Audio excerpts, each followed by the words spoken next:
ഇന്ന് ബ്രഹ്മയുഗം എന്ന ചിത്രത്തിൻ്റെ 4-ാം ശനിയാഴ്ച സിനിമ റിലീസായിട്ട് 24 ദിവസത്തിലൂടെ കടന്നു പോകുന്നു. ഇപ്പോൾ ഈ ഒരു ചിത്രത്തിൻ്റെ ബോക്സ് ഓഫീസിലെ അവസ്ഥ എന്താണ് എന്നാണ് നമ്മൾ ഈ ഒരു വീഡിയോയിലൂടെ നോക്കാൻ വേണ്ടി പോകുന്നത്. അതിലേക്ക് വരാം. അതിൻ്റെ മുന്നേ മൂവി പ്ലസ് മീഡിയ എന്ന് പറയുന്ന നമ്മുടെ ചാനൽ ആദ്യമായിട്ട് കാണുന്നവരാണെങ്കിൽ സബ്സ്ക്രൈബ് ചെയ്യുക. ഈ ഒരു സ്ക്രീൻഷോട്ട് കണ്ടോ നിങ്ങൾ? ഇപ്പോൾ ബുക്ക് മൈ ഷോ ആപ്പിലൂടെ എടുത്തതാണ്. അവസാനത്തെ 24 അവേഴ്സിൽ വീണ്ടും 5000-ന് മുകളിൽ ടിക്കറ്റ്സുകളാണ് ബുക്ക് മൈ ഷോ ആപ്പിലൂടെ മാത്രം സോൾഡ് ഔട്ട് ആയിരിക്കുന്നത്. അങ്ങനെ ബുക്ക് മൈ ഷോ ആപ്പിൽ വീണ്ടും ട്രെൻഡിങ്ങിൽ എത്തിയിരിക്കുകയാണ്.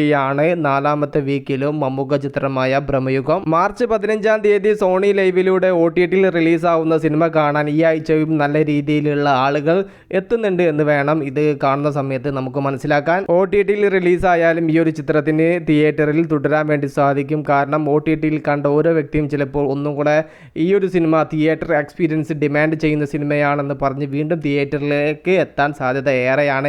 അത്തരത്തിലുള്ള ഒരു എക്സ്ട്രാ ഓർഡിനറി തിയേറ്റർ എക്സ്പീരിയൻസ് നൽകുന്ന സിനിമ തന്നെയായിരുന്നു ബ്രഹ്മയുഗം. ഇന്ന് കേരള ബോക്സ് ഓഫീസിൽ നിന്ന് മാത്രമായിട്ട് 20 ലക്ഷത്തിന് മുകളിൽ കളക്ഷൻ നേടാൻ ചാൻസ് ഉണ്ട്.